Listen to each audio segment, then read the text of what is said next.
Mga kapatid, tayo po ay nagbabalik sa ating palatuntunang #blessings. No? Kanina, pinag-usapan natin tungkol dun sa pagbabagong anyo ng Panginoon, no? Dun sa bundok ng Tabor, na kung saan ay talagang naging busilak, no? Yung kanyang kasuotan, yung kaningningan ng kanyang mukha ay talagang nakita. At yun talaga yung real self niya, na siya yung Diyos. Diyos, no? Ang pagiging Diyos ng ating Panginoon. No?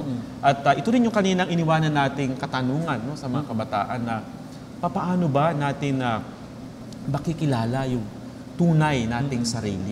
No? Siguro ito yung bato nating katanungan sa inyo. Kasi kung si Christ nagbagong anyo, I think yung sa youth din, ano, alam nyo, you are all beautiful people. Yung tunay na kagandahan diba? at kaningningan. Oo.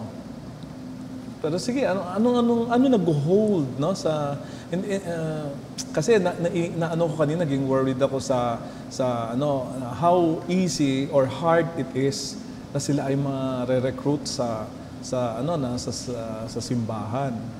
'Di ba? So ano ang ginagawa ninyo para paano nyo sila magiging feel at home sa pagsali nila doon sa simbahan? Kami po every Sunday nag-a-announce kami na mga youth na gustong sumali sa simbahan bilang youth. Kasi po, yung para po yung youth ay malayo sa mga bisyo, na hinihikayat namin na magsilbi na lang sa simbahan at maging youth. Tulad ng sa mga tropa ko pang mga addict sa computer games. Tulad ko, addict ako sa computer games din. Yung nayaya lang po ako sa simbahan, tapos yung buhay ko po nagbago na rin doon. Ni-stop ko po lahat, pagtambay. Tapos ang naging po, school and simbahan na lang po. Tapos yung mga tropa ko, hinihikayat ko na. Yung pagsaserve, hindi naman nakakaya. Kasi mas nakakatulong to sa Pero ano nag-cause ng pagbabago mo? Kung ikaw ay sabi mo, addict ka sa computer. Yung bigla pong napakasok. Kasi simbahan po ako, bigla pong sabi ni Father, pag nandito kayo, mas maliligtas kayo. Na dito lang kayo, ako na bahala sa inyo. Kasi pag nasa dyan lang kayo sa computer shop, din delikado pa kayo. Yung parang hinikayat niya kami talagang mag-serve ng... Tapos hanggang ngayon po, patuloy ko pa rin yung pagsiserve na ginagawa ko. Sa lahat po ng ginagawa ng simbahan, kasama po ako din. Ako po yung laging nag-participate talaga na kahit pagod na, walang pagod-pagod kasi para sa pagsiserve talaga po. Ayun. Camille, ikaw, kailan yung earliest age mo nung sumali ka sa simbahan? 4 po ako na, tapos 10 years old po ako. Yung lola ko po kasi, lagi niya po akong sinasama sa simbahan. Mother Butler Guild po siya. Tapos yun po, nilapit niya po ako sa mga PYM coordinator po. Anong feelings mo noon? Parang, hindi ka ba na-insecure? Hindi po. Kasi Ang po, bilis Opo. Naisip ko po kasi na parang ang saya po sumali sa simbahan. Talaga? Yun po yung unang pagkakaano. Hindi, ano talaga nagpasaya sa'yo sa simbahan?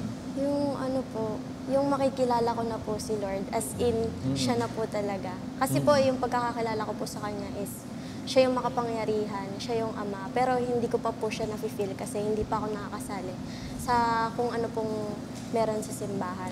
Ano yung mga activities na nag-lead sa inyo sa gano'n? Ano yung mga, meron ba kayong various youth activities? Yung unang-una ko pong sinalihan kasi Sunday school po. More on personal sharings po kasi doon. Parang may mga katikista ba to? Apo. Katikista, yung Sunday school. Apo. Tapos meron kayong teacher, gano'n. Tapos Meron nag-share kayo ng po. buhay niyo. Yun po, mag-share po, tapos may konting activities para may kayat pa po yung iba. Tapos may kain-kain po, ganun. Tapos kwentuhan po. Tapos, yung mga tao din po sa ministry na yon, kasama na rin po siya sa mga choir. Parang double ministry. Yun po. Doon po ako nakikayat hanggang sa na-enhance ko po yung talent ko sa pagkanta. Kwento naman ninyo yung yung talagang mga iba pang mga activity na nakakapagpasaya. Ayun sinabi na naman yung choir eh. Kasi yun din talaga yung staying power ko talaga eh. Sa choir, I love singing. Kami naman po sa Sagrada, may formation po kami every Friday. Wow. Ang first Friday po is Mass. Second Friday is Bible sharing. Third is Taizé prayer. Father, dapat nalalaman natin mga activities na to para ma-i-apply din natin sa mga parishes natin. Po, yun yung magtotalk si Father sa amin para yung ano lang siya, once a month lang siya magpapakita sa amin upang i-check kami kung buo pa rin ba yung bilang naming youth na umaattend sa mga activity na yun. Tapos po ngayon, mas pinagmimitingan pa po namin yung mas maka-attract yung mga youth na mag-stay na lang doon.